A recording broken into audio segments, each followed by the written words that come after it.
Cool. All right, so for the recording, just to reiterate those three things. One, push through these hard times. Remember your long-term goal. If you feel like you are struggling, that's okay.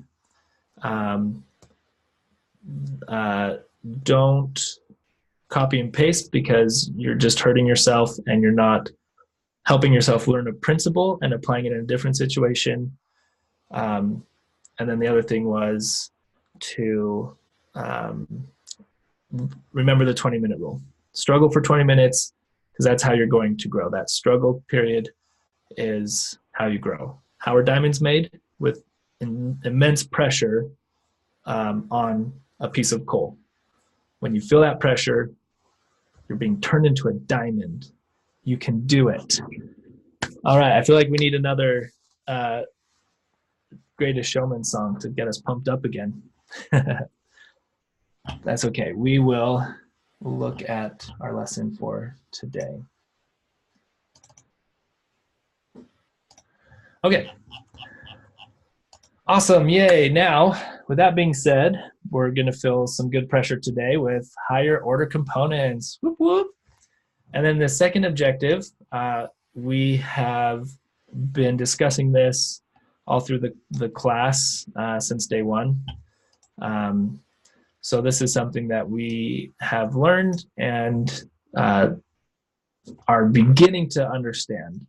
So how state-driven views and components are useful patterns for scalability and reuse. Yeah. So let's jump into higher order components. Are we ready? Let's get some emoji, emotion love in Slack to get us pumped up.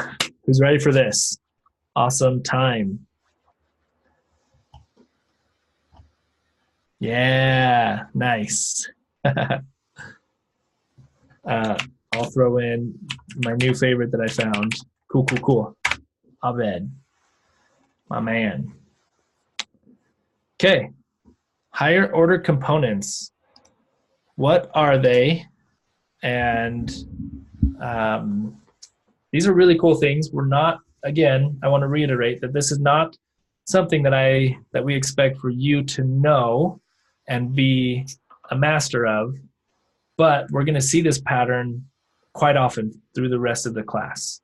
And so I want you to recognize it so you know what's happening kind of under the hood.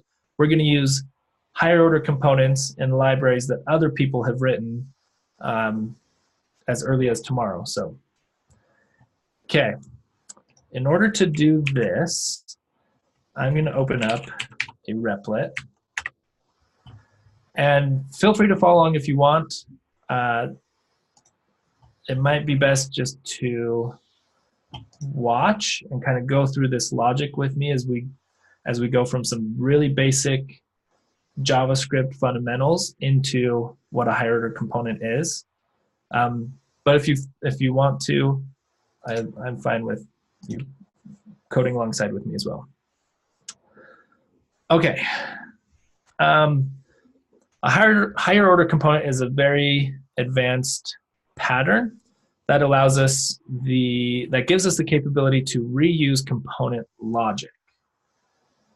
So there's sometimes logic inside a component that we want used in multiple components. And instead of rewriting that logic over and over again, we can write a higher order component that will extend the functionality of a component. So HOC is a pattern that helps us extend the functionality of other components. And that's usually to share common logic between multiple components. Okay. So a higher order component, well, to understand higher order component, we want to understand some fundamentals about functions first. So we're going to start very, very basic, and we're going to go over a few concepts that you know, and then we're going to use those concepts to learn a couple other concepts, and then we'll use those new concepts to teach us about higher order components. So first thing, let's say we have a function like this, and it returns the purpose of life, 42. This function is the same as something like this, right? So here we have a function that returns an anonymous, nameless function that returns 42. Same thing right here, just with arrow syntax. Different syntax, same exact functionality.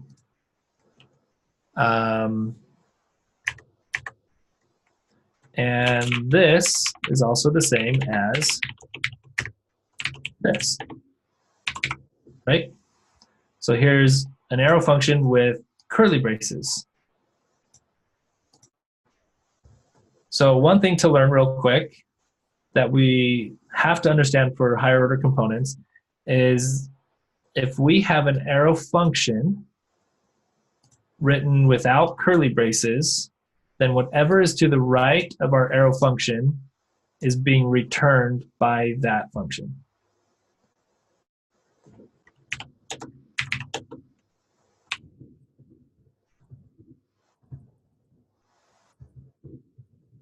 So 42 here is being returned implicitly. This is an implicit return.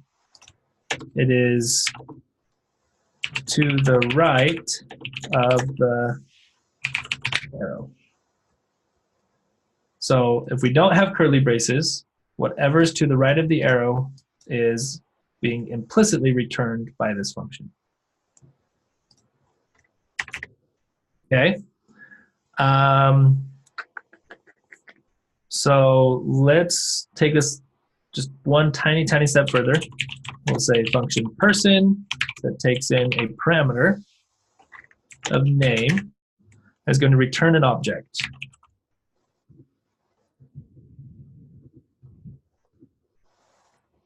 All right, pretty simple, right? If we invoke person and pass in a name, it will return to us this object with that person's name as the value here. All right, so how would you write this as an arrow function? Give me two ways. There's a way to write it with curly braces and a way to write it without curly braces.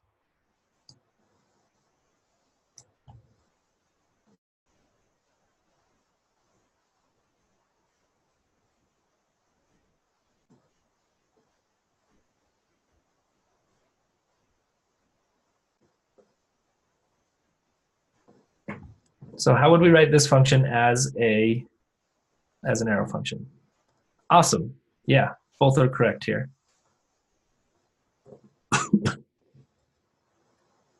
Okay, really close. Really close and really close and really close, but not yet. We haven't gotten a syntactically correct thing. Nope, still not there. Ah, yes. I'm just gonna say Leanne, and I hope I pronounced that correctly. These both are correct. You'll notice the difference here is that she wrapped parentheses around our object. Why is that? If we have an anonymous, since this one's named person, we'll go ahead and do const person. Okay, so if we have an arrow function and we're saying we want to return name equals name, this actually won't work because these curly braces are telling this arrow function, telling our JavaScript interpreter that this is the body of the function, just like up here. So with this function, when we had curly braces, we actually had to use the word return inside our curly braces in order to return something. So this one actually doesn't mean we're starting an object. This curly brace right here means we're starting the body of our function, and we can no longer do a one-line function. So we have to drop this down, return our object, and close the body of our function. So let's write it out here again. Const person equals name returns name. And I'm going to comment this one out, and we're just going to say doesn't work. Just to give you an example of the broken one. So if the first character after your arrow function is a curly brace, that now is the body of your function. So if we want to do a one-line arrow function, that's totally fine. We need to do an implicit return of our object within parentheses.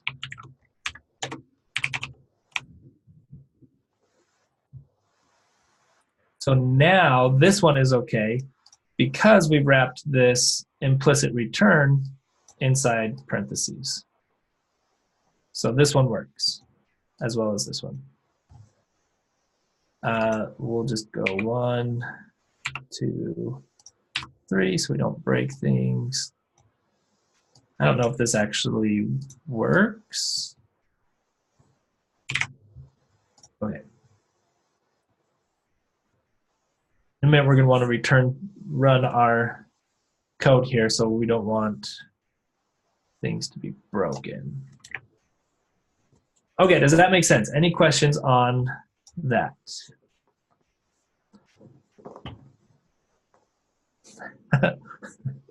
Nice. Man, Joe, you're awesome with I forget what the English word is for puns, maybe? Yeah, puns. Okay. Okay, cool. Let's move on then. So we got that. Functions, cool. They return stuff. Arrow functions can implicitly return things. All right. So let's do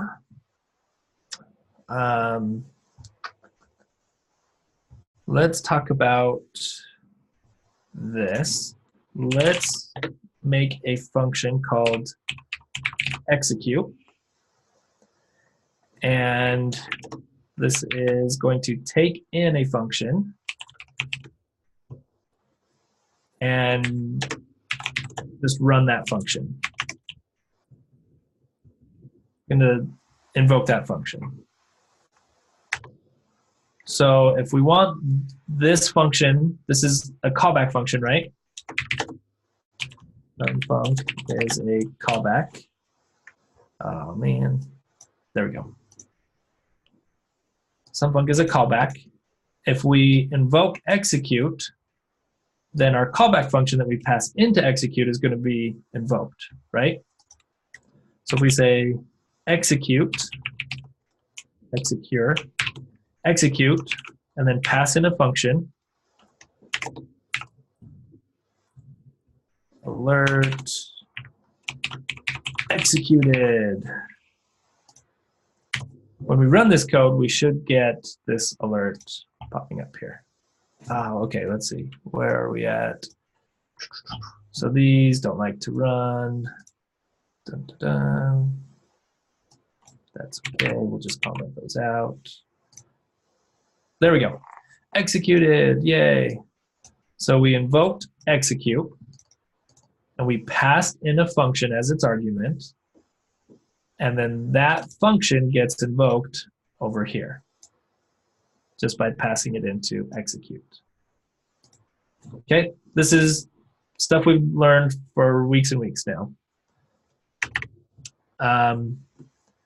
What if we want to return a function from a function?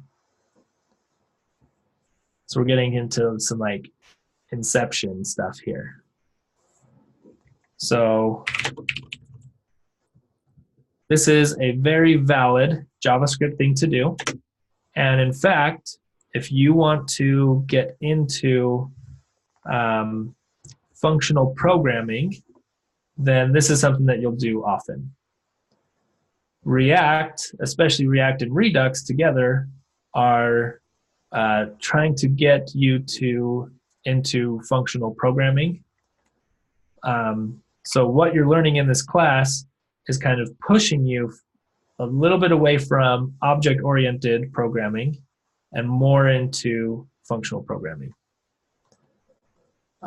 So yeah, we'll return a function, functions from functions. Actually, let's just keep these singular. Ugh. Returning a function from a function. So for example, let's do this. Const get one is a function. Now we're going to implicitly return a function. So whatever is to the right of my arrow gets returned by this arrow function, right? So I'm going to return a function that returns the number 1. That's pretty cool, huh?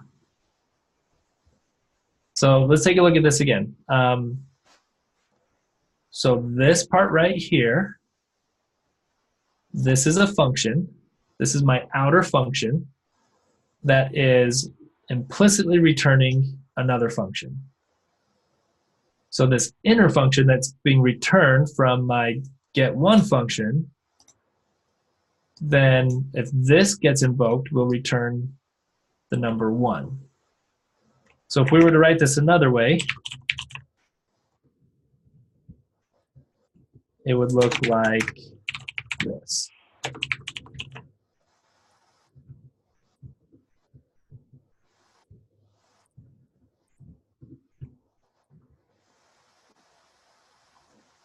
So we've got this outer function called get1 that returns a function. That function that it's returning returns the number 1.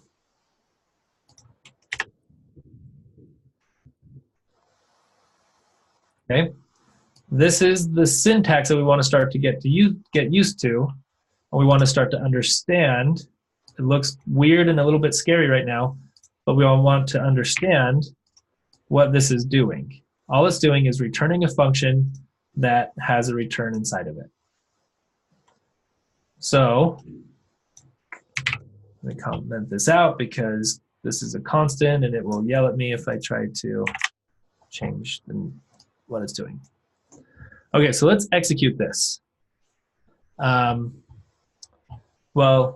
we're not going to execute quite yet. I want you to tell me if I type this, if I do console.log get1, what is this going to return? What is this going to console log?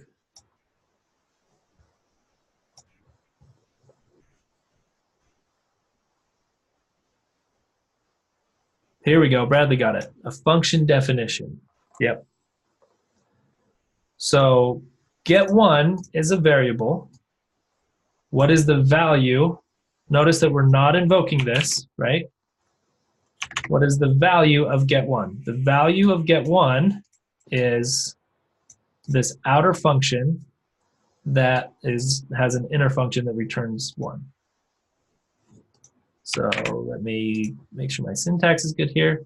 Ooh, and let's just say, let's not do our alert, console log executed. Okay, so executed, then our console log returns our function definition.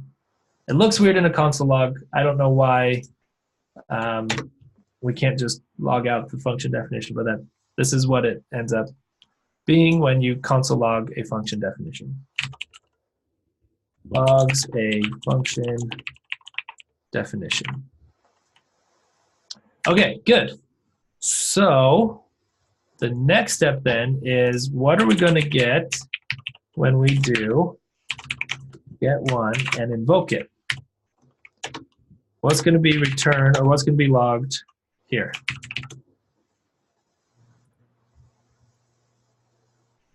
Ooh, we're not going to get one yet. We're not quite console logging one. We're console logging another function definition.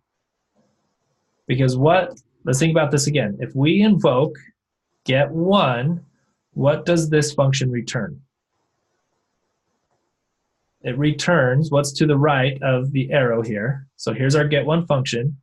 What's to the right of the arrow? Another function.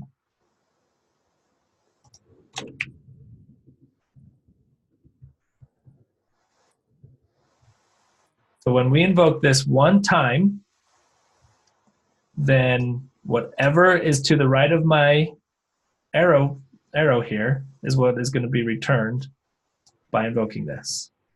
So it's a function definition. Okay, now here's the magic.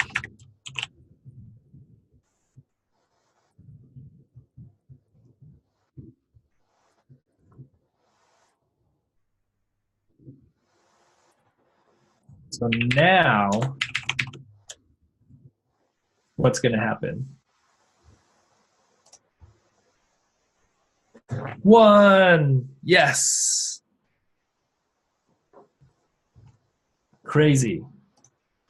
Crazy, crazy. Okay, but let's see it, and boom, there it is. There's our one. Kind of cool, huh? So when you have an inner function that's got a return, you actually have to call that outer function 2 times, because the first time you call it, it's going to return a function definition. Well, if you have a function definition, you can invoke that function, right? So when we do this, when our JavaScript engine in our browser comes along to line 45 and it reads console log, and then it reads get one and the first 2 sets of parentheses, then these characters are going to evaluate down to this function up here. So when this evaluates down to that function up there, we then immediately invoke that function, which returns the number 1. Cool? Now this is really powerful, because if we do something like const get inner equals get one, invoked one time, what is the value of get inner?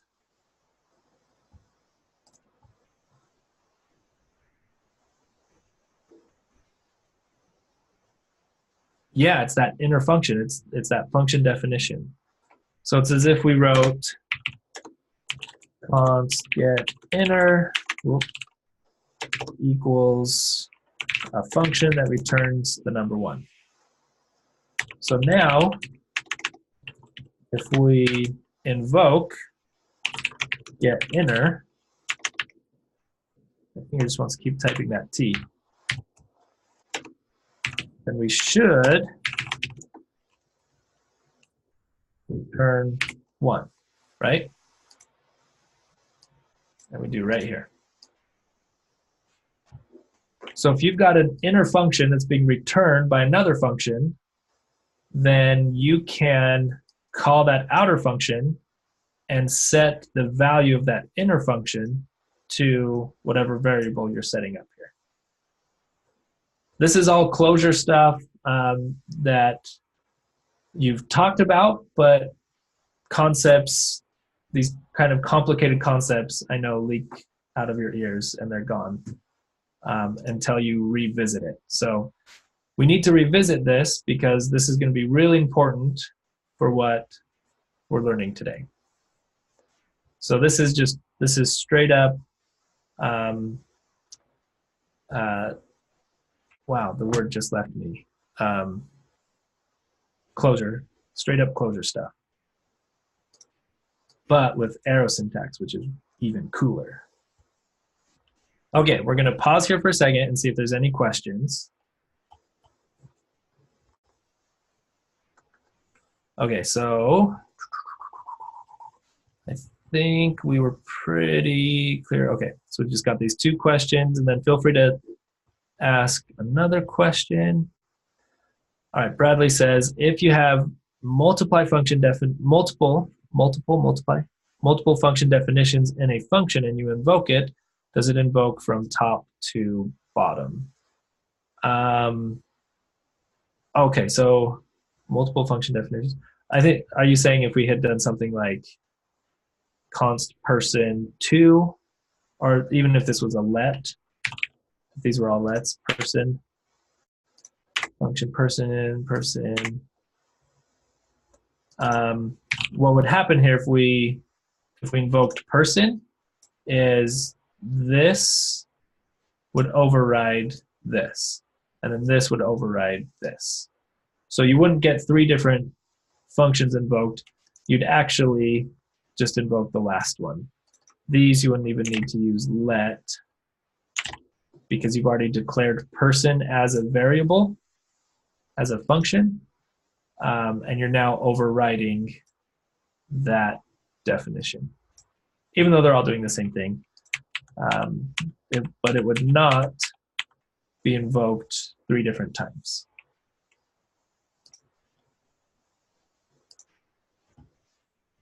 Okay, so what if we want the inner function to be named? Say you have 2 inner functions and only return the value of 1. Yeah, we can do that. So if you have const outer equals a function, you'd have to use a function body here because you can't, if you do a one-line arrow function, you have to return an anonymous function. You can't set a variable and return. What I mean by that is if you have return, then you can't say const new variable. You can't set a new variable inside a return.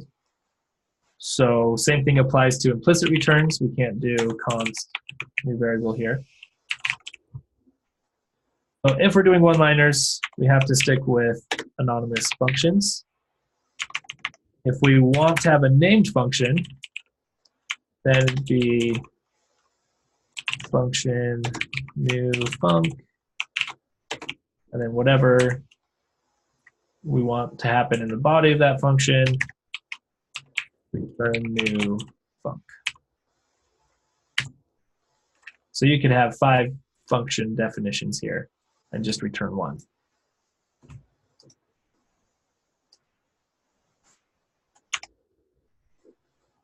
Okay, good question. Okay, in terms of HOC definition you mentioned, wouldn't the passing of methods be just another way? Yeah, I saw you mention that up earlier. It is, but that's there are situations that doesn't work. So and other situations that you can make it work, but it's really messy. So we use higher order components. I guess one situation, just to give a little bit better explanation, would be if you have some kind of state logic, you can't really pass methods around that deal with state logic. So higher order components help deal with that. In fact, We're going to take a break right after this, so I'll just show you this real quick. If we look at React hooks, one of the motivations behind, motivations. One of the motivations behind writing React hooks is because it's hard to reuse stateful logic between components. So if you've worked with React for a while, you may be familiar with patterns like render props and higher order components that try to solve this problem. But these patterns require you to restructure your components, which can be cumbersome and make code harder to follow. If you look at a typical React application in React DevTools, you will likely find wrapper hell of components surrounded by layers of providers, consumers, higher order components, render props, and other abstractions. This points to a deeper underlying problem. React needs a better primitive for sharing stateful logic, and that is hooks. So this is a problem that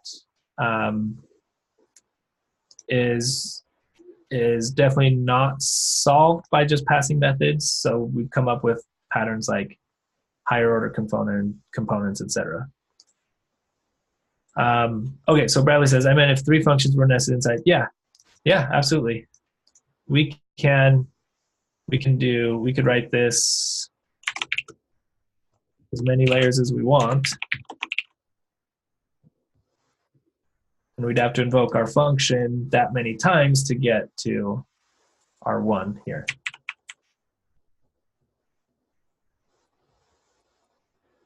Okay, still working, we're good.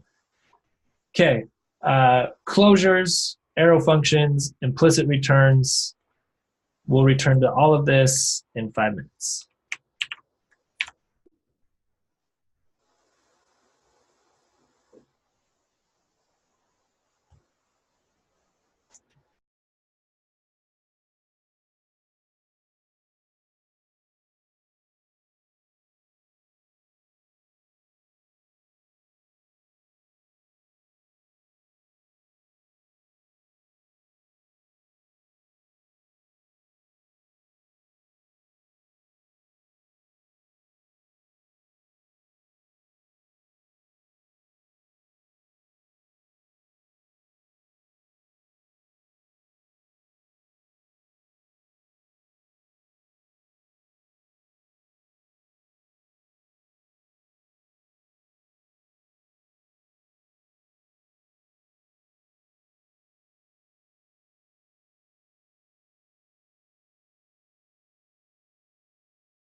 Okay, let's get everybody back.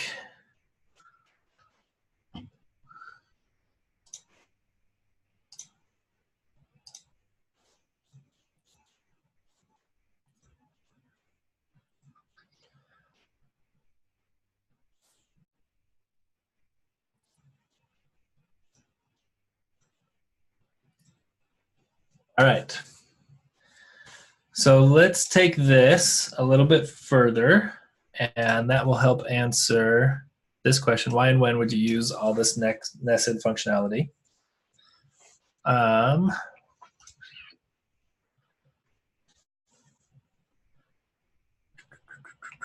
Okay, so let's make a function.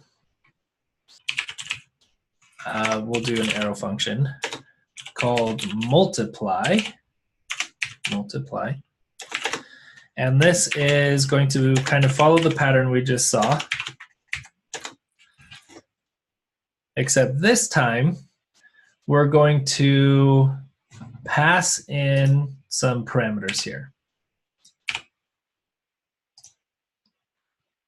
And then our inner function will return x times y.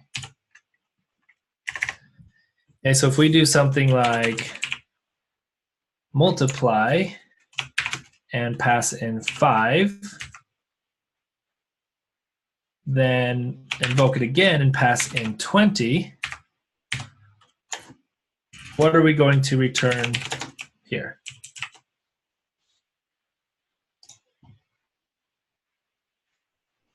Yeah, perfect.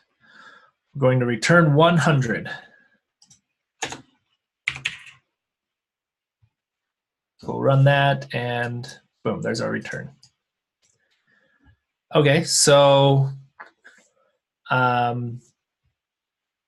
that's easy to see. 5 goes in here as x, and 20 goes in here as y, so we're looking at 5 times 20, and that's going to, of course, return 100. What about this one? What if we say const, or what if we just do multiply and pass in 5? Now what are we returning?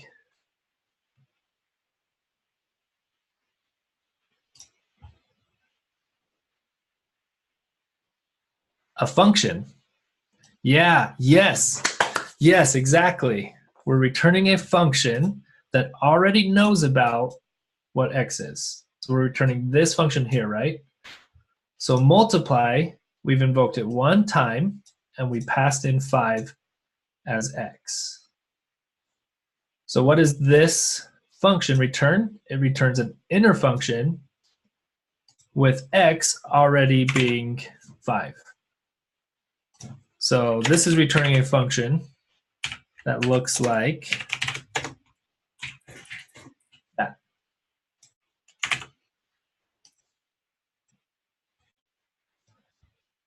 And of course, it doesn't give us our function definition, but I promise you it looks like this. So it's returning a function definition that looks exactly like this. So we can use this knowledge to create a new variable, invoke multiply one time and pass in a number, and then have a new variable that holds this function as its value. For example, let's say multiply by 5 equals this right here, which is this right here.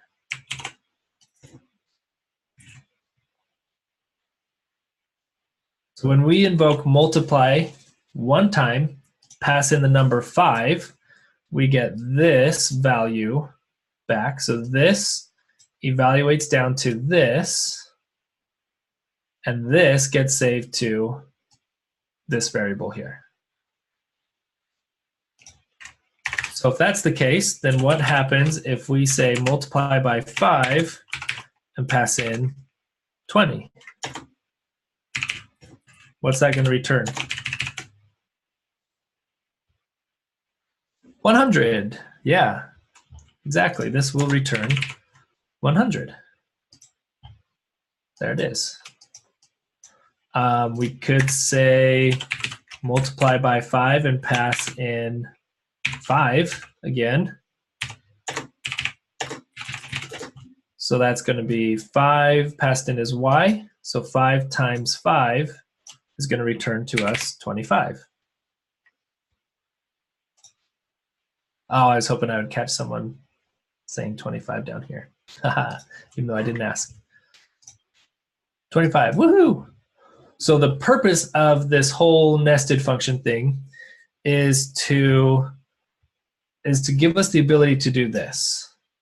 So when we define multiply, what we're doing is we're saying we want to give another function that we create this multiplication,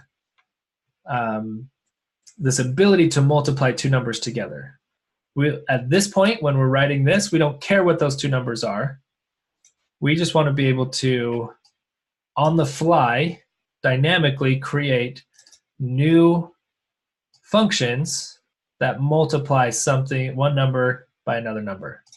So we could do const multiply by 10 now and just pass in the number 10. Equals, sorry. We have to define it first, multiply, and then pass in the number 10. Now we can call multiply by 10, and if we pass in 3, that's going to return 30. So now, dynamically, we can use this function to extend functionality of other functions that we're going to create. And we're dynamically creating functions that multiply two numbers together. Okay, so that is a way that we can answer this question. Why and when would we use all this nested functionality? Now, of course, we're probably going to be using this in more complicated situations, right? But this is a very simple way to look at this whole situation. And you could make multiply by 100, you can make multiply by 1 million, whatever function you want to make just dynamically on the fly, you can now make by invoking multiply once and passing in a number. Okay, so that brings us to higher order functions. Who can define higher order functions?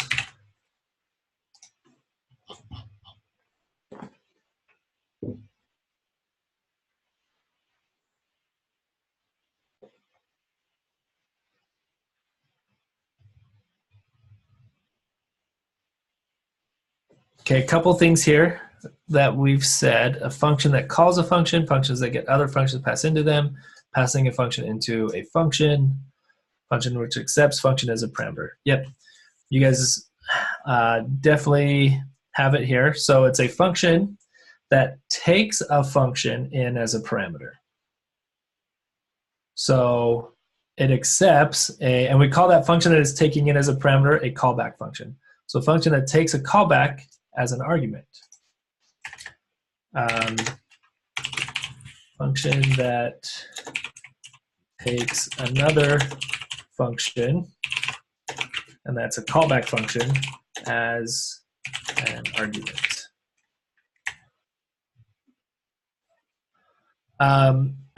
For example, we could write the definition of one, but we've got a bunch of them defined, and functions like .map, .reduce, .filter, .find, dot for each. So each of these array functions take in another function, take in a callback function.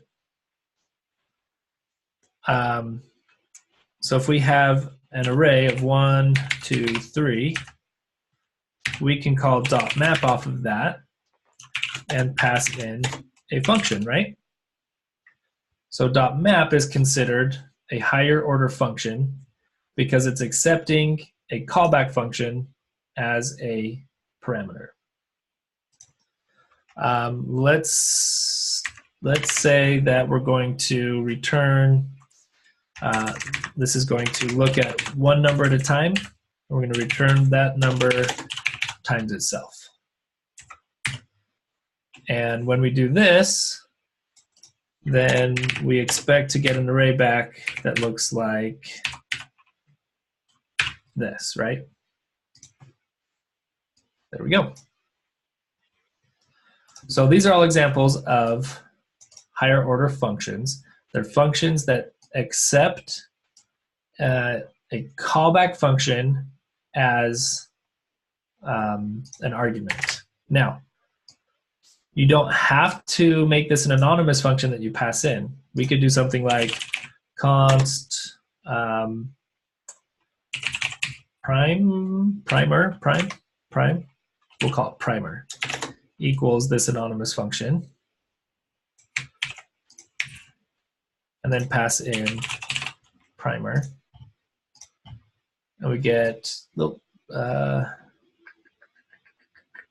should have had that return back.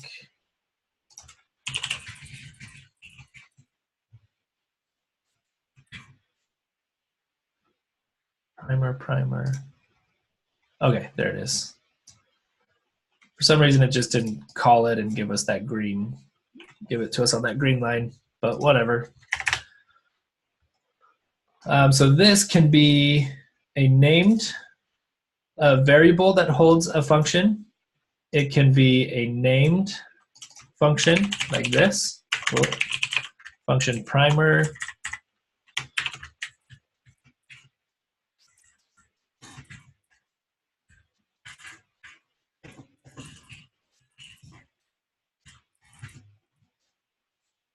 It can be a named function. It can be an anonymous function that is set to a variable name. So this is an anonymous function set to the variable primer. You can pass that in. Or it can be the anonymous function itself, like that.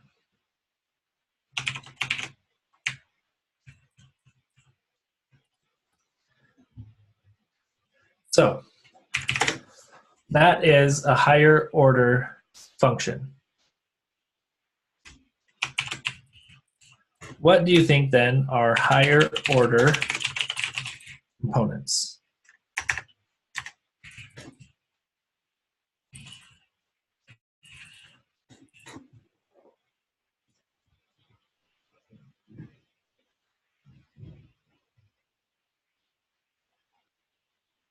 Yeah.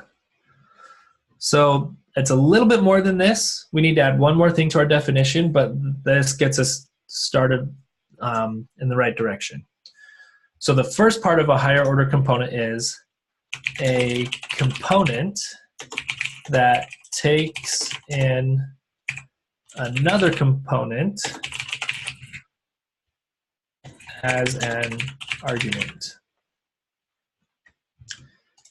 And we're just going to say component slash function, because functions can be components in React, right? We call these higher order components, but they don't actually, higher order components never get rendered on the DOM, so they're not a component in the same way we think of something that's going to render something on the DOM. So we'll say a component more like a function that takes in a component as an argument. And then the second part of this is returns a new component that is the passed in component plus some added functionality.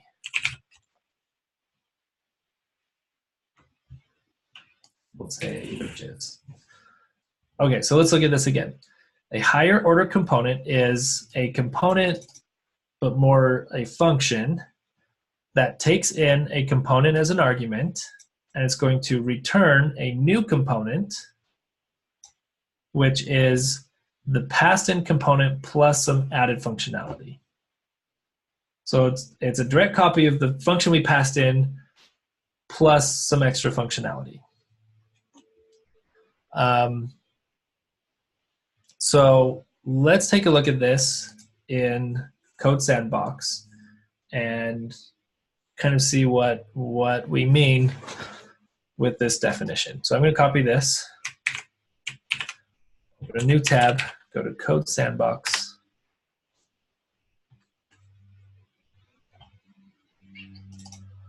and we'll create a new sandbox here. Okay, perfect. All right, so let's remember our definition. We'll do this here. And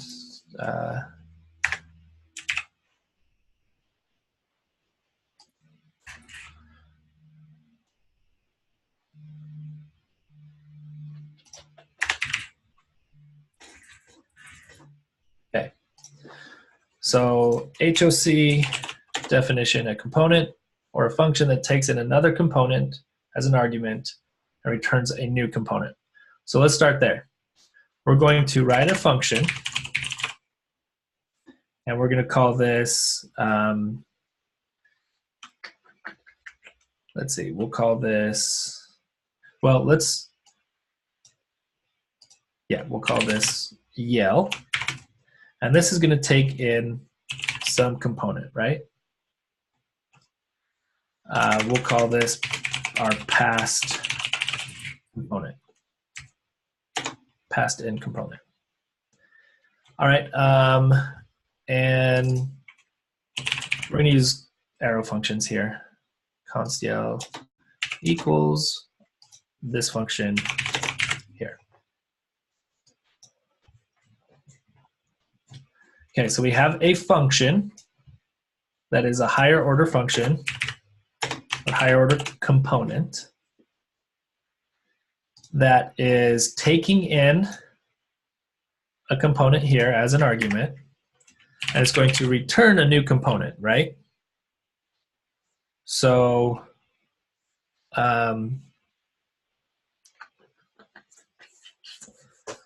so we will return a functional component.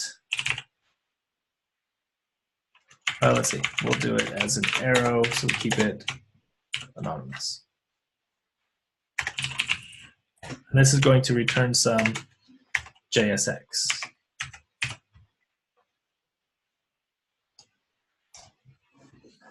Now, this higher order function we've named yell because it's going to take in some kind of like header function or header component, a component that we would use for like hello code sandbox. And it's going to the added functionality we're going to get by passing that header function, header component into our HOC is it's going to return the header in all capital letters, in uppercase letters. Okay. So what we're going to do is before we finish this higher order component, we're going to create our header component with hello code sandbox here.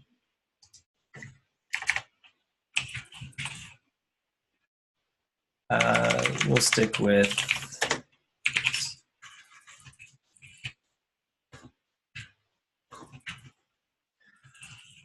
this may take in some props. Okay, and this is going to return our header. So we'll just get this out of here and we'll put this there. And then here we will render title. And let's just comment all this out real quick. Okay, so we've got our title working. Hello, Code Sandbox. So we'll bring this all back in. Now, this is where we have to think of our closure, and we have to think about this kind of same case that we use with the multiplier, where we're going to take a function we built, we're going to invoke it, pass something in like this, and whatever that returns is going to be set to a new value. So let's create a new value down here. And we're going to call this const angry title.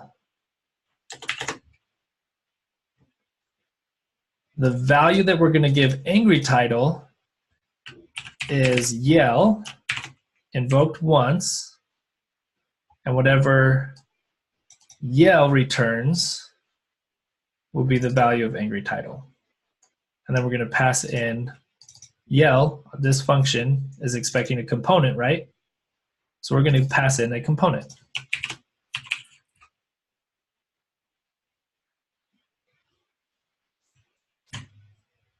So angry title is now set to whatever yell is returning.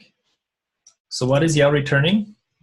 It's returning an anonymous component, right?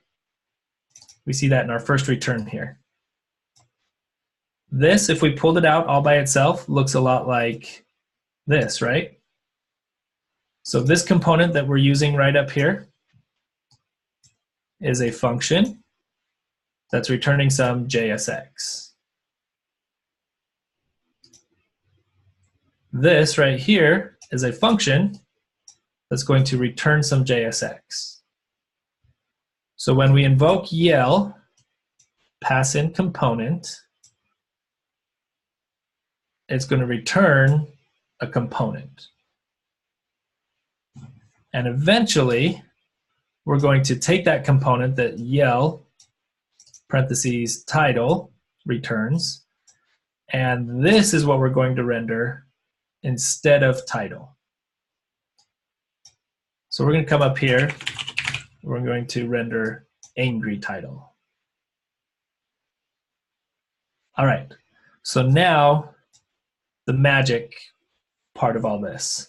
How do we make this component that's being set to as the value of angry title, how do we make this take in this past component and capitalize everything inside of it?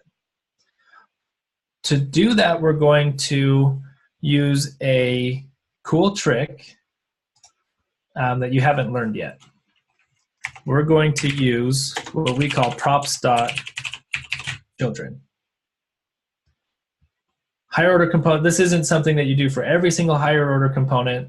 You can use props.children other places. Props.children is basically, well, okay, hold on. We may not need this here. Let's just build this out and see where we get to. We may come back to props.children.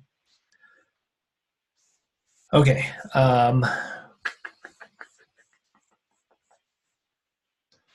So let's do this. We've got our title function here that is rendering static data, right? So instead of rendering static text, let's just say props.header. So if this were still title, we'd need to do header equals some text. We can pass it in as text, right? And hello, code sandbox. If we comment all this out, we can see that that's working. So making this here is going to help us down here. Okay. So we're returning some JSX. What JSX do we want to return? Well, we want this to render whatever our component was rendering. So we're going to render our past component.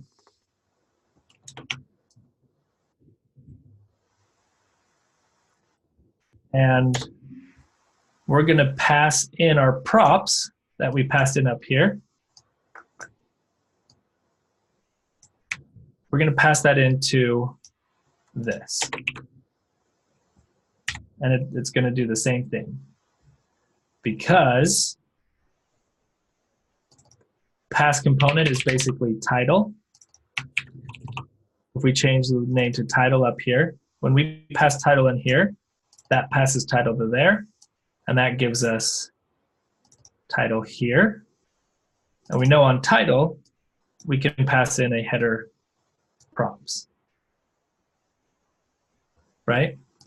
So right now, this function that we're returning from Yell is pretty much the exact same as title. So let's do this first. We're creating a new function right here by invoking Yell. We're creating this function here, this component. We're setting this component to the value of angry title. We've passed in title, so we've got the props header. So let's do this.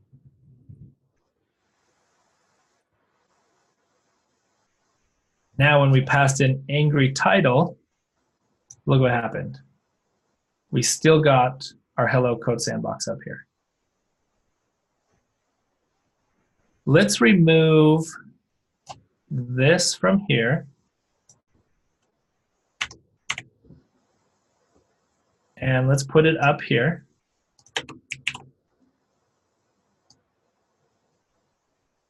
We know that title is expecting props.header, right? So if we take in props right here, and then we pass props dot, okay, this is going to blow your mind for a second. We get our code sandbox back. But let me show you why that worked. Okay, I know that props are confusing already, and we just added a new layer into props. But just relax. This is okay. The reason this works is, let's look at it without props first real quick. This is our functional component that's rendering title, right? We passed in title right here. So past component became title, which means we're basically rendering title right here. So if we render title without any props, if we were to just go title without any props, we would get no header, right? We would see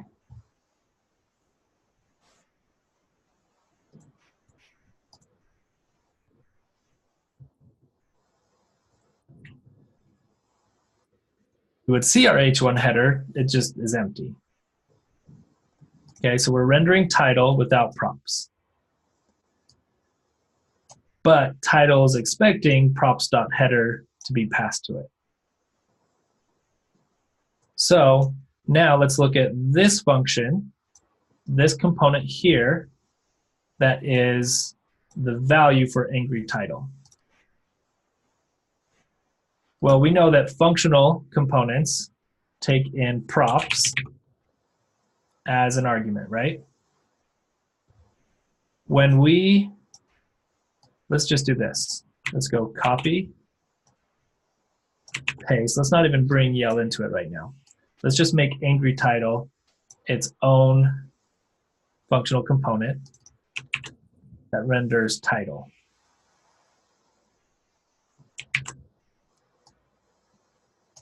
So now we've got angry title as a functional component that renders our title component.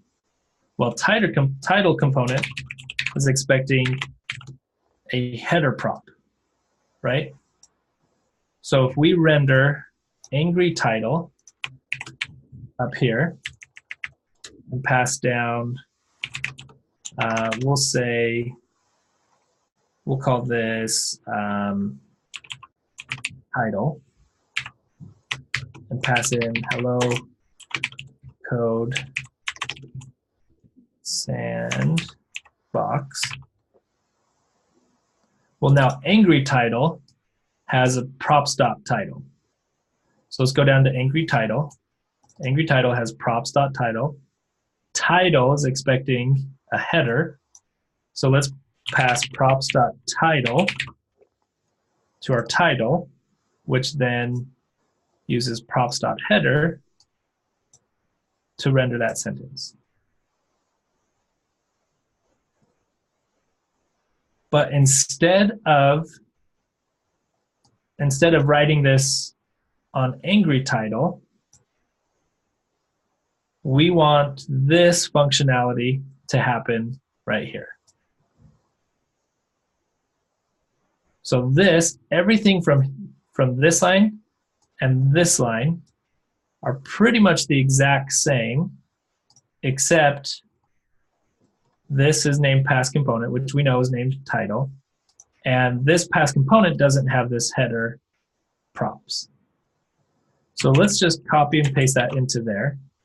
Once we do that, now these two functions right here are the exact same, with the exception of what this is named. Okay, so this is the exact same. So if we take this out and we invoke yell and pass in title, it's the exact same as if we had done this. So let me keep that right there, and we'll do const angry title equals yell and pass in title.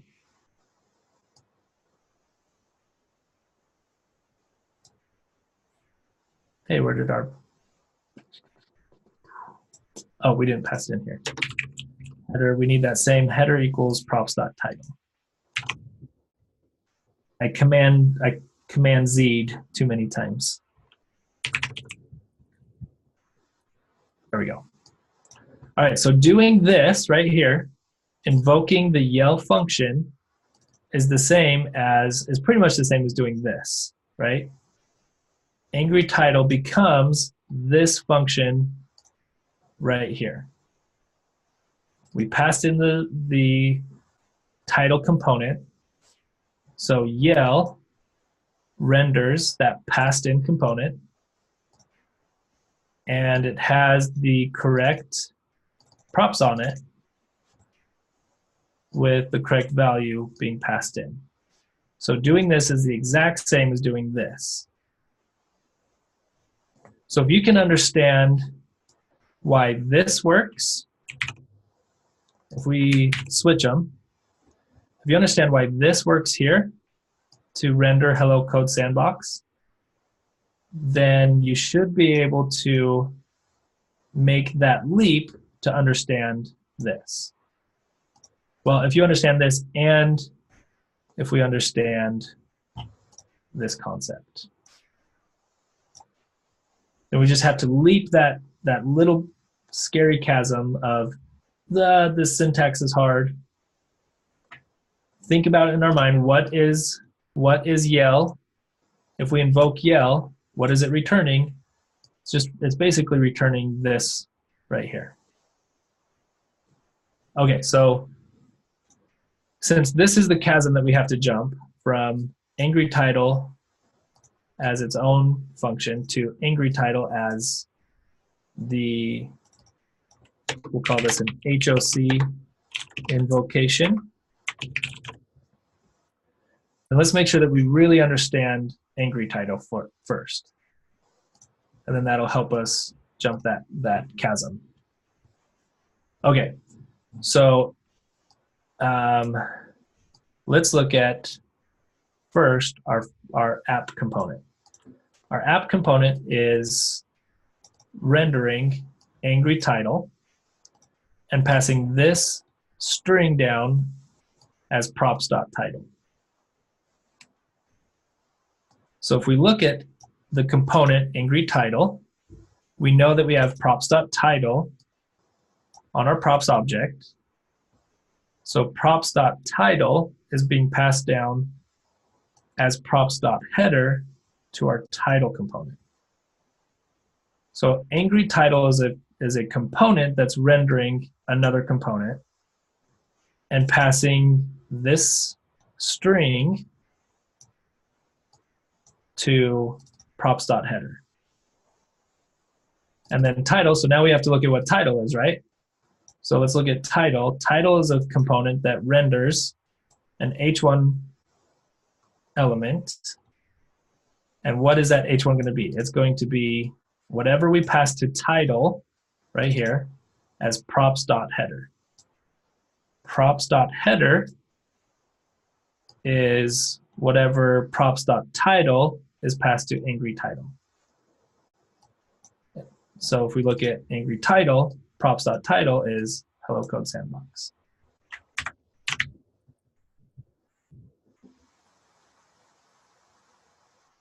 Okay, do we see that? We're going through 3 layers of components. We're starting here. This is our data. We could even say const data equals hello code sandbox and pass that in here. Or this could be on state, right? But here's our data. It goes to angry title as props.title. So we go to angry title.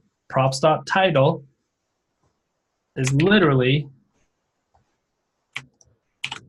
goodbye code sandbox. Right, when we pass in props.title, we're passing in that string right here. All right, so then we go to title and we're passing that string as props.header. So we go to title and we see props.header. And that's what we're rendering as our H1 right here. Okay, and now let's work backwards. So this is what's actually being rendered to the screen. This is the H1 element being rendered to the DOM. What is the value that gets passed in here? Well, we need to see where title is being rendered, and that's right there. So whatever is passed in when that's rendered as props.header is the string that gets rendered here. So we go to where it's rendered right here. Props.header is props.title. Okay, so now we need to go up one more level. So we've got more props to find out what title is. So where's angry title being rendered? Right here. Props.title is given this string value. So that's how angry title is working here. Exactly how we explained it is what is happening right here as well. This is the same exact function as this. So if we comment this out and we do this, all yell is a function that returns a function. So this function right here accepts a component and returns out of it this component here. So when we do this, it's the exact same as this part. Okay? Now, here's the cool part. We can use what we know about functions and how our browser evaluates code to add some functionality to this returned function here. So we're receiving props, and we're receiving props just passing props.title through, right? Well, what if we wanted to do, oops, what if we wanted to do uppercase title and say the value of uppercase title is going to be props.title.to uppercase. And then now pass that on to header. Uppercase title. Whoa. We just added some cool functionality to our inner component here. So we took props.title that's being passed down right here. We're taking this string and we are changing that string to uppercase, and the value, that uppercase value, gets set to uppercase title. And now header on our title component, props.header now receives our uppercase value. So now we're angry and we're yelling, "Goodbye, Code Sandbox." We could do kind of a similar thing here and go angry title, hello, Code Sandbox.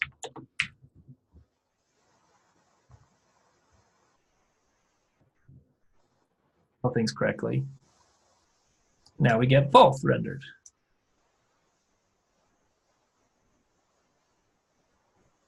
So now we have this very simple yell higher order component that is taking in a component and returning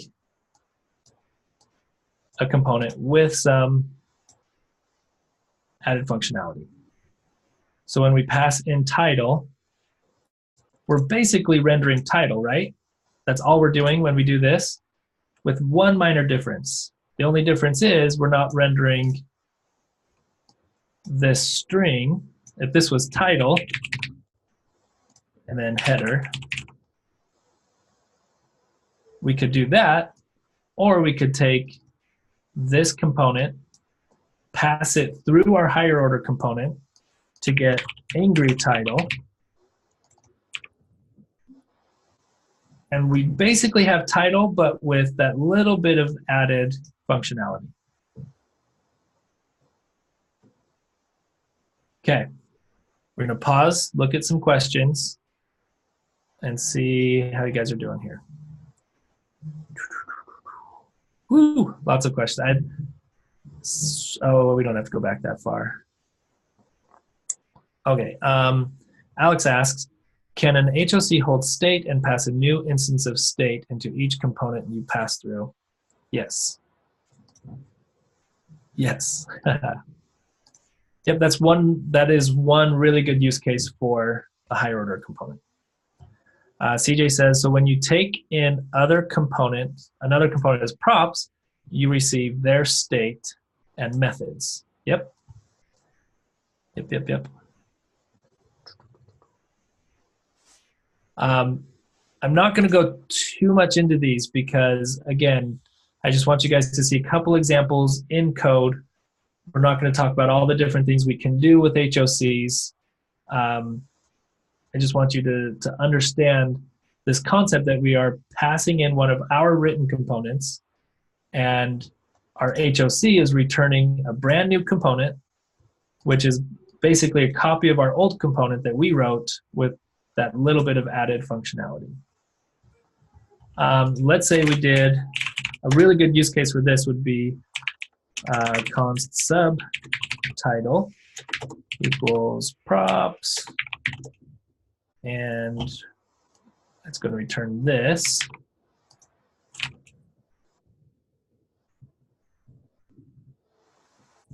Okay, so there's our subtitle.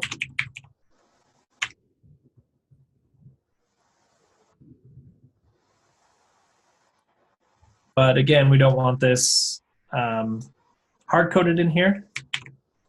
So we're going to say props.subheader we can pass subheader into this, and we get our subheader back, right? Or we could make an angry subheader, and by using our yell HOC,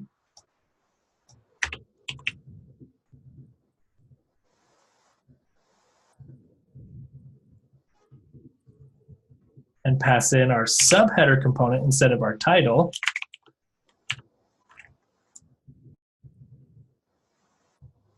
We call it subheader, or was it subtitle? Subtitle. Let's keep, yeah. Title takes in props.header. So subtitle takes in props.subheader.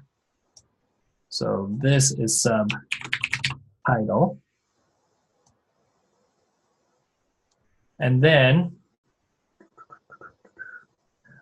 now we can invoke, now we can render angry subheader.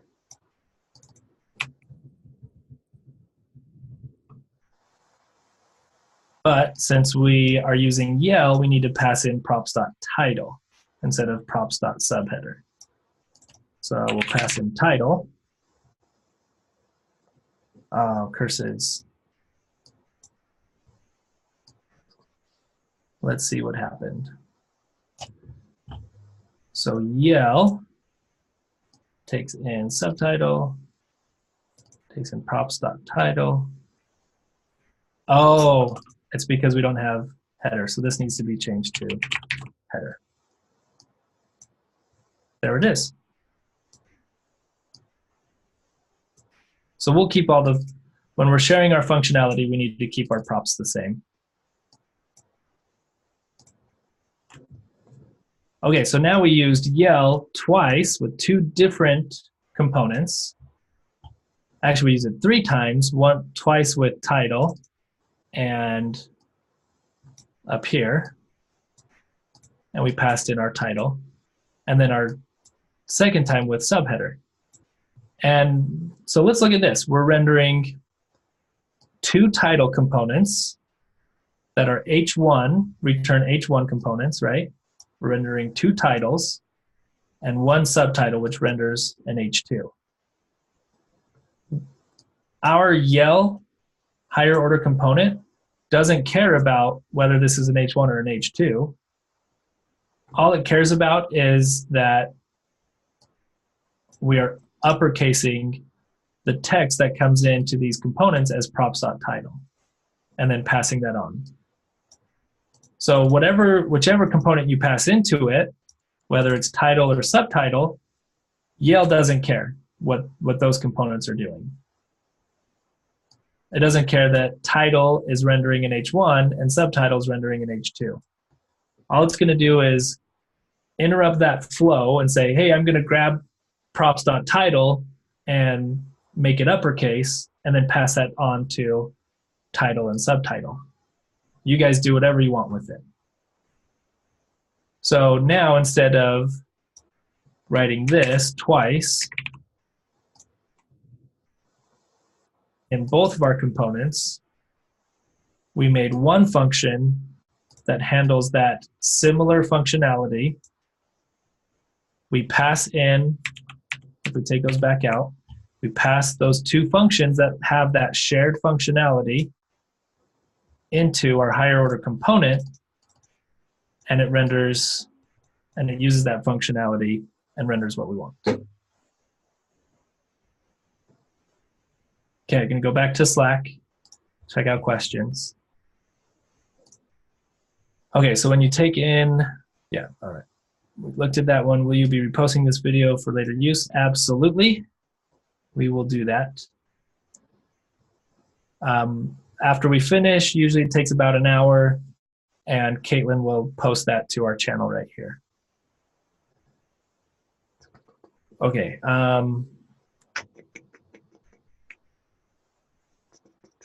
Let's see. So this is a good question. Is this type of stuff done often in production? It totally depends on the company that you work for. When I was building React in my last job, we didn't really make our own higher order components. We didn't have a lot of components that shared stateful logic like these are. This isn't technically stateful logic. This is a very watered down, easy, small example. But so that was my company. My brother-in-law's company, he's also a React developer for his company. They do nothing but higher order components. Like everything that they're rendering to the page goes through at least one higher order component. So totally depends on the company you work for, the project you're working for, the other devs. This is all, if you want to set it up this way, that is totally up to you. Okay. Ooh, lots of questions. Okay, good. And then we'll look at these questions. We'll take a quick break. Our lesson, looks like our lesson's going to go over maybe 15, 20 minutes today, because I want to build out one more example, one more use case for higher order components that's actually what we're going to be, or more similar to what we're doing for the project today. Okay. Chrissy says, code works if you code pass component, header, props.title. Yeah, yep, this would work. There's not really a benefit. So what she's saying is we can take this const out of here and just say, put all of this into here, like that. Oh, get rid of that guy. Yep, that totally works. I just wanted us to see, I don't know, I would probably, it just depends. Either way works fine. I'll keep it this way because that's how we have been talking about it. The reason I wrote it this way is I wanted to say that this line, line 30, is what is the added functionality that Yell is giving to our passed-in components. Okay, really good question though. Either way is just fine. Brad, don't worry about it. I'm sure there are a pretty good number of students in our class that these just don't make sense. That's fine. Work on it as much as you can today. Follow the example we're going to build in a minute, and follow the bullet points that are in your instructions, and just see if you can get it working today. This is not an objective that you need to master to leave this program and get a job. All right, Nathan says, if you're trying to use methods state inside an HOC from a callback component you've taken in, do you still reference it using this.state or this.method? Okay, so if we pass in a class component, I'd have to look at the specific implementation. I'm thinking yes, we would, but I'd have to look at exactly what the implementation would be to see that. So again, I don't want to break out into different kind of hypothetical questions like this. Sorry, I know, I'm sorry. You guys are great students. These are fantastic questions, but I just want to keep this as simple as we can for this lesson. Okay, cool. How would you use this to change CSS, or can you? Yeah, we're gonna take a quick break, and that's another question I don't want to dive into. So let's take a break. We'll look at one more example of our HOCs and finish the lesson. Oh, let's see. Before we break, don't leave yet. Before we break, we're going to change this up a little bit to be more of a one-lined arrow function with our implicit return. So remember, with our arrow functions, we can remove the return keyword and the curly braces,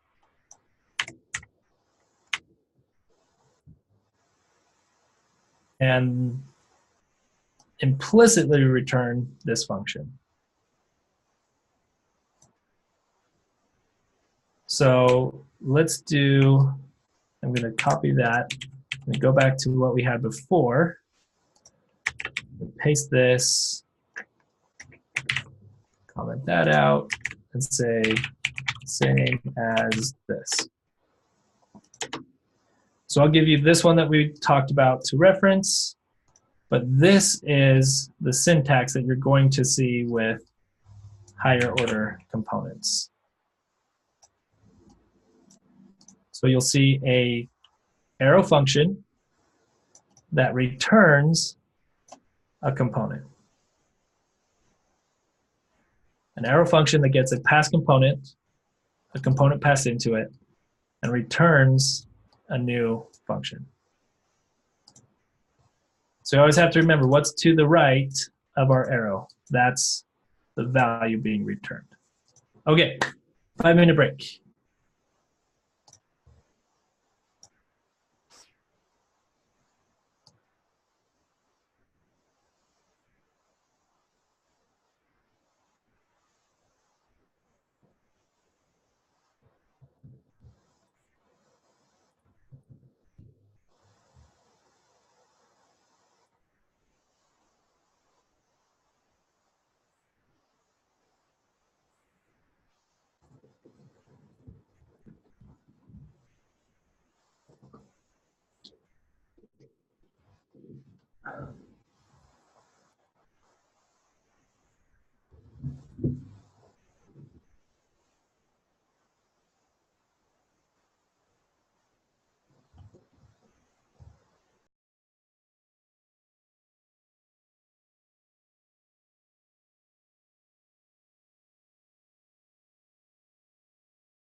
Right. Last part here.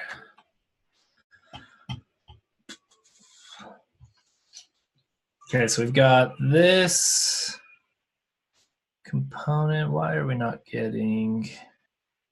Oh, man, this Command Z stuff is killing me. All right, so we've got that. This code sandbox here. We're good with this one. Oh, I just passed this to us in Slack. So right here, do nothing.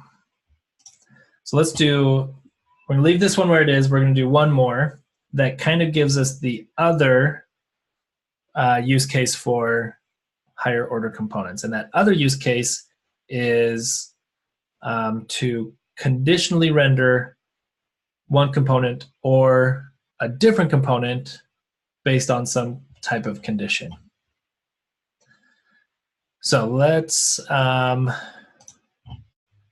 to Code Sandbox.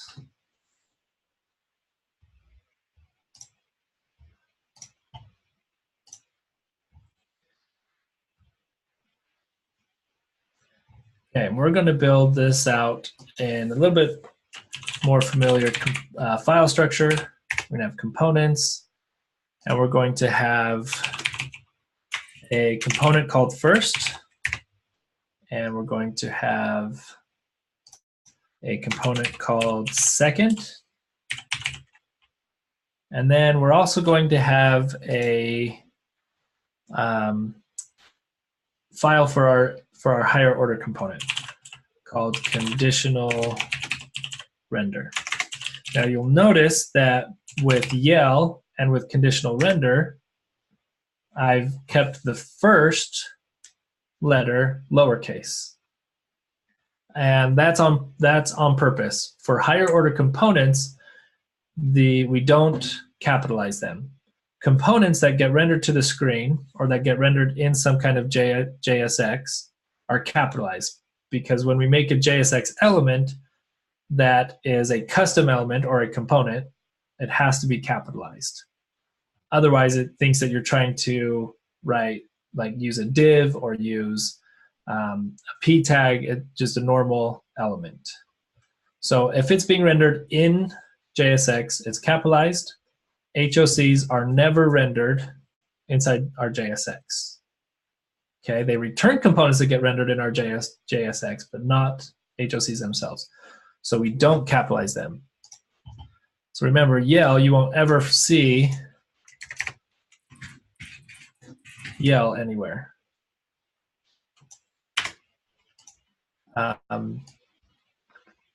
We use yell down here, and we set whatever yell returns to a new component.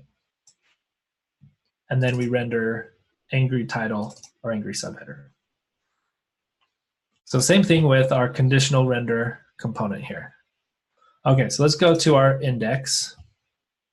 And we're going to make this a class component.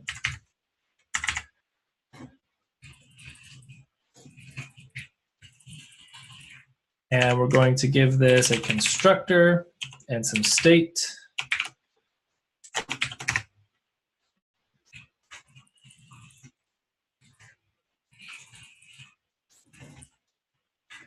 And we're going to say show first true on our state. Okay, so in our constructor, we've got our state object with a property called show first. Right now, that is set to true. So we need to wrap our render function around our return. And there we go. Okay. So now let's set up our first and second components. I just need to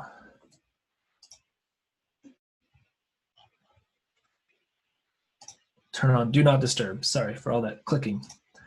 Okay, so these are going to be super simple. First and second are going to be super simple. Import React from React. And this is going to be a functional component. We've been doing a lot with arrow functions, so let's do this today in class. Functional component that takes in props. Right now, we're not actually going to use that, and that's fine. Return an H1 header that says, hello, I'm the first. And export this component.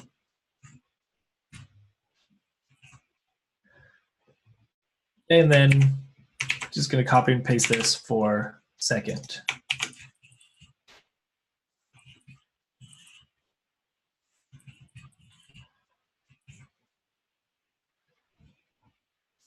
Then in my index, we'll bring both of these into here.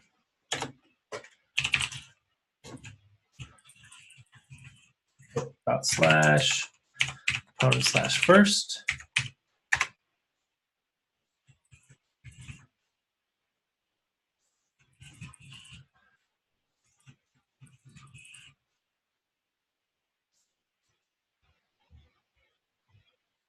Something happened. Oh, I need my arrows. Haha. There we go. Like something's weird here. Okay. So we've imported these here. Let's just render them both right here. So let's say first and second. There we go. Hello, I'm the first. Hello, I'm the second. Perfect. So now what we want to do is we want to build out a higher order component. Or if I told you, I want you to build a function that will look at this state right here. And if show first is true, I want you to return first. If show first is false, I want you to return second. I think we could do that, right? That seems pretty manageable. So let's say, well, let's do this outside of here. Let's say const conditional render is a function, and we're going to pass it in. We're going to pass in a passed component, passed in component, and this is going to return another function. This is cool. We're going to pass in a second function, a second component here. And we're going to extend this out even further than yell. And then we're going to receive props. And then return our function. Okay? Bear with me here. A couple of you guys are rolling your eyes at this. But this is how we want to do this. All right. If we're going to receive this piece of data on props. Let's take these out because we normally won't see parentheses around these. All right. If props.showFirst is true, we're going to return. Let's rename these. Let's say first component, first component, and second component. If show first is true, we're going to return some JSX. We're going to return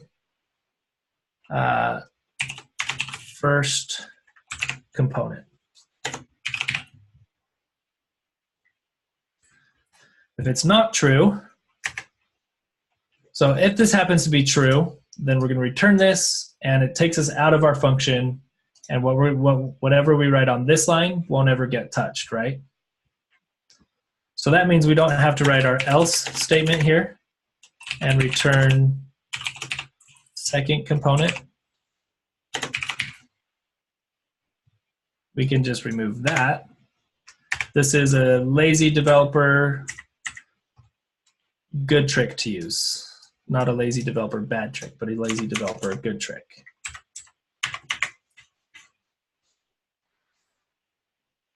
Okay, so that makes sense. So I've got a function that returns a function, that returns a function, that returns a function. The innermost function is what we're most concerned about. It really doesn't matter how many function we pass, whatever we pass into here. We could make this as deep as we want. Because of closure, our innermost function, the one that we're returning at the end, has access to all of these components. So it doesn't matter how many we line up here. The one that gets returned at the end, the component that gets returned at the end, has access to all of these passed in arguments. Okay, so we've got a function that returns a function that returns a function that returns a component.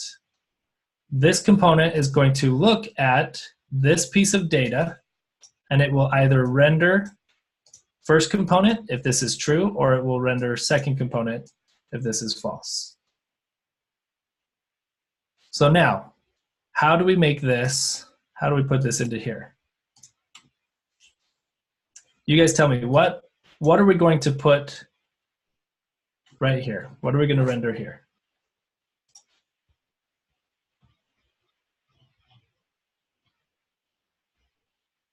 That's awesome.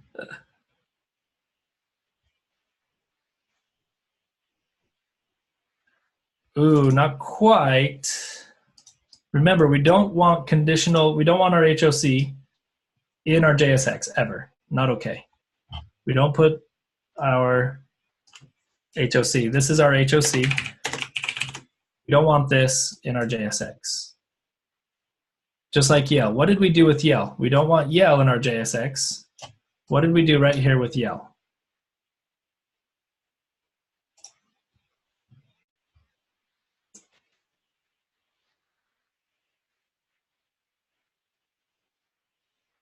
Okay, close, but we don't need to go this far.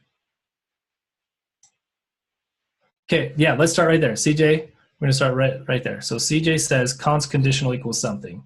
Cool, I like it. Take it one step at a time. Const conditional equals something. Well, let's look at our example here.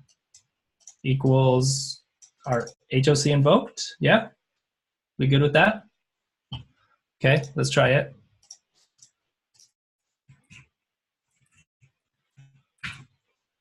So now, CJ or Alex did this where he passed in the component like this, but our yell didn't pass in our rendered version of our component. It actually passed in the component itself, the definition, right? So let's do the same thing. Instead of passing in like first here, we're just gonna pass in first like that. Okay, so what does that return? We look at the first invocation. Whatever's to the right is what's returned, so we need to do one more. Oh, first. Okay, yeah, we called it first and second. So we need to do one more to pass in our second. Now, what is this returning?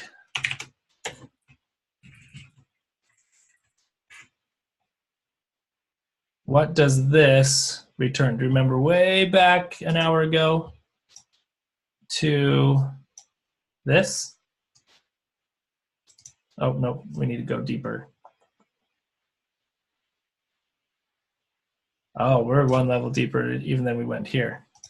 So what is this returning?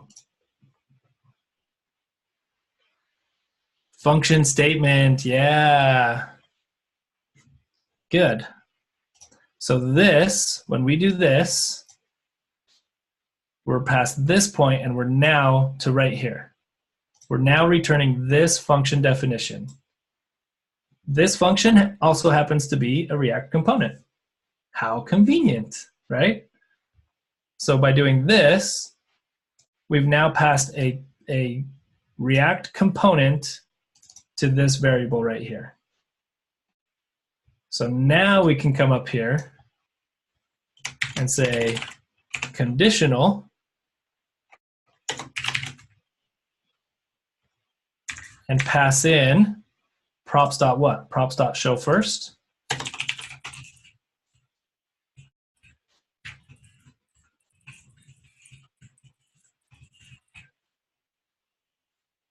Ah, cool.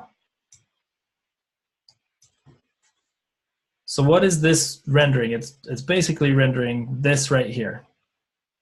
It's a functional component that takes in props, right? We're taking in a prop. We have props.show first, which we're passing in this value right here. We're passing in true. So props.show first is true, so we're returning and we're rendering our first component. What's our first component?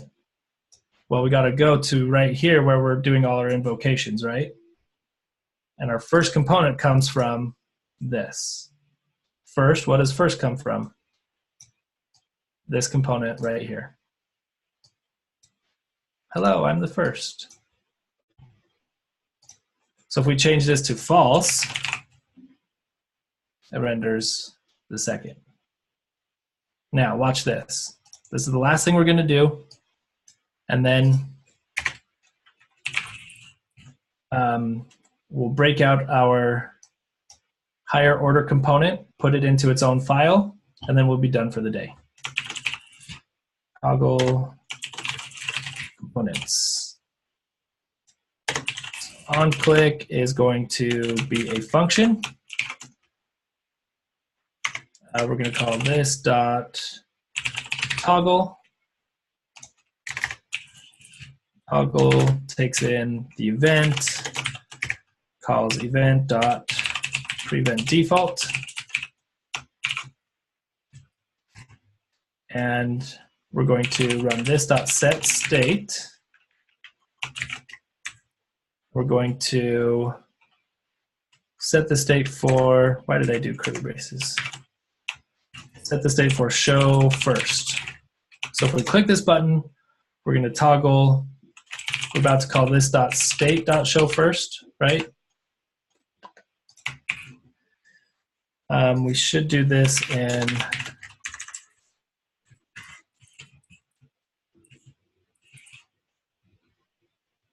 like this.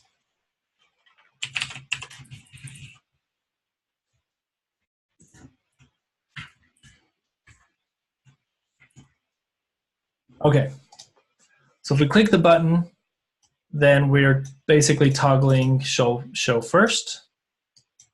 Starts out as false. We want it to start out as true. And since we're toggling this value, we're running set state, so render runs again, right? When render runs again, it re-renders conditional. What is conditional? This function here. So all of this code gets rerun again. And we again look at show first and render one or the other.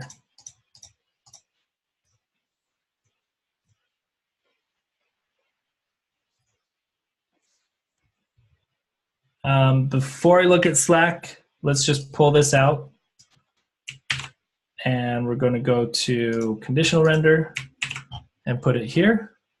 We do need import React from React.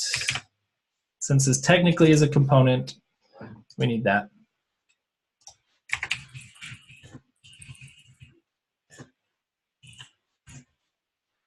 Okay, we're going to export that, bring it into our file here.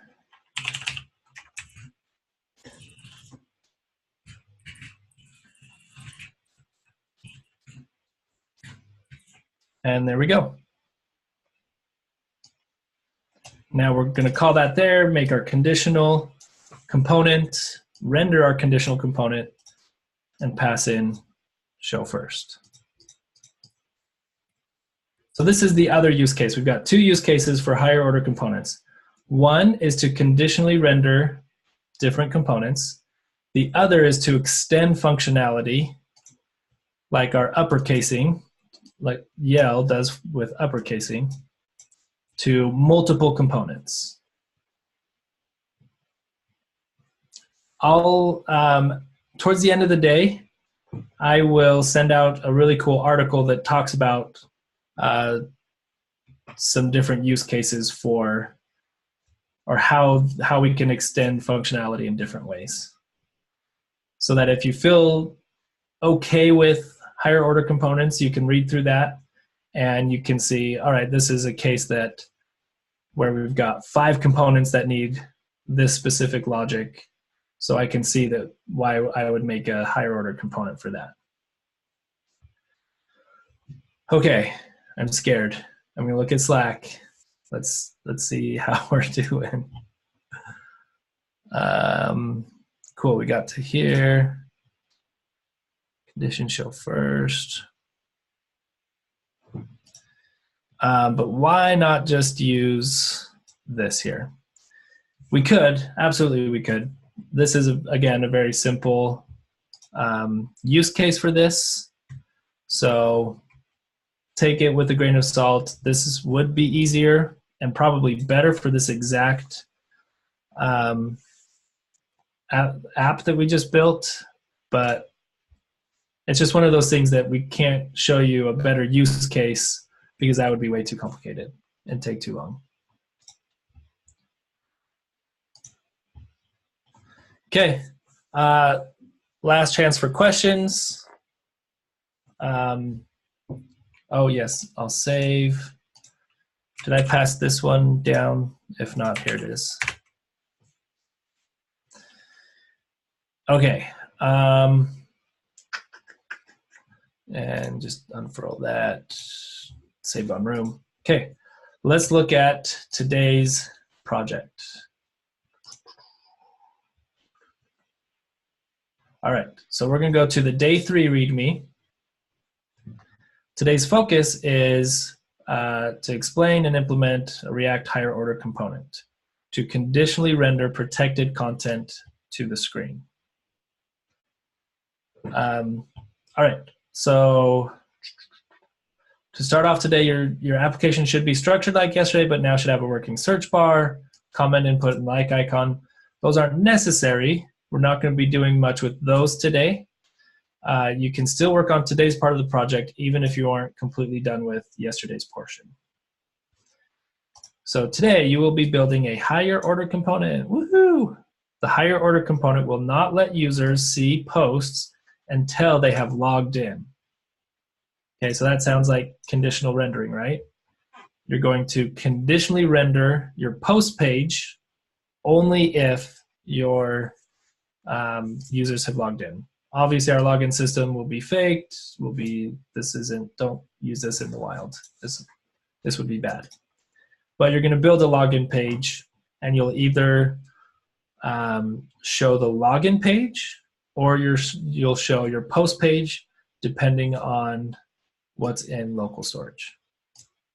That's what this basically says. All right. So for today, you will create a posts page, and you're going to move a lot of what you rendered in app.js to this new component. Okay, you want to move your, right now app.js is rendering your posts, right? We don't want to do that. So build a post page, move everything that's being rendered in app.js to your post page, and then inside app.js, render just your post page. Make sure the app is working. This is to ensure that we clean up our app component a little bit before we refactor to be wrapped in a higher order component. Okay, building the higher order component. Create a directory called authentication. Inside that directory, create an HOC called authenticate. this is where all the magic is going to happen. This component should be able to take in a component as an argument, and it will return a class component. So we're not doing, at this point, when you get to this point, you're not doing your taking in two components and rendering, doing any conditional rendering. We just want to make sure that the flow through the HOC works and we can render something. So these bullet points all end up equating to this. You got your higher order component, it takes in a component and returns a class component right here. Okay, build your login page. There should be a username input, password input, login input. The component should invoke the login function in app.js when the user logs in. This login function should set a username on local storage. So you'll have to explore a little bit to learn how to work with local storage. This part's a little janky. Obviously, with our forced login system, we kind of have to run things a little bit differently, but be sure to force the page to reload when a user logs in so that our component unmounts and mounts again and checks local storage again. So in your login function, just don't run prevent default. All right. Then this is where the magic is going to happen. So extend the functionality of the HOC to conditionally render the login page or the app. First, we need to change our authenticate HOC, which we built right here, to return a second arrow function that will take a second component, which will be the login page. This will look like a double arrow function like this. So you've got app like we had before, but then we're adding one more layer into that arrow function. In app.js, the component that is exported is the class component. So this part's a little bit different than what we did today. So the component that's exported out of app is the component that our HOC returns. So invoke the HOC function twice. By the way, this is called currying function. Invoke the HOC function twice on the export line, like this. The first time it's invoked, pass in app. The second time, pass in login page. Then inside of the class component, that the inner function, so this part gets a little bit tricky, you have to read the words carefully. Inside the class component, that the inner function in authenticate returns, so that's this class component here that's being returned out of authenticate. In that class component, add a constructor to hold our state. On state, we need a user, we need a logged in Boolean flag. On component did mount, check local storage to see if user's logged in. Inside the render function, check to see if logged in is true. And if it is, return app, otherwise return login page. Okay, so that's your steps for today. Take your time, read through every single step, make sure that you are understanding each bullet point, what it's asking you to do. Feel the burn, make sure 20 minutes, feel that pressure. Make sure you're not reaching out too early because you're just hurting yourself if you're reaching out too early. And you guys can totally get this. I have total faith in you.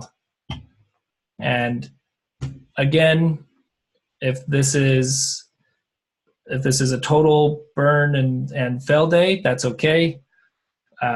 Tomorrow is going to be way easier, and we're not gonna judge your week based on today's project, okay? But this is really important stuff that we need to understand as we finish out the React unit. So it gets thrown in here because we have to see HOC patterns because they're used in the wild quite often. So, all right, you guys are awesome. Great job so far. We're almost halfway done with React. Just push through. Remember, the end goal is to get that job. Think if you feel like you're struggling, think 1 to 3 to 5 years down the road, what the potential here is, and use that motivation to push through those struggles. I'm here to help. Your PMs are here to help. Just let us know what we can do to help you guys out. Okay, I will see you tomorrow.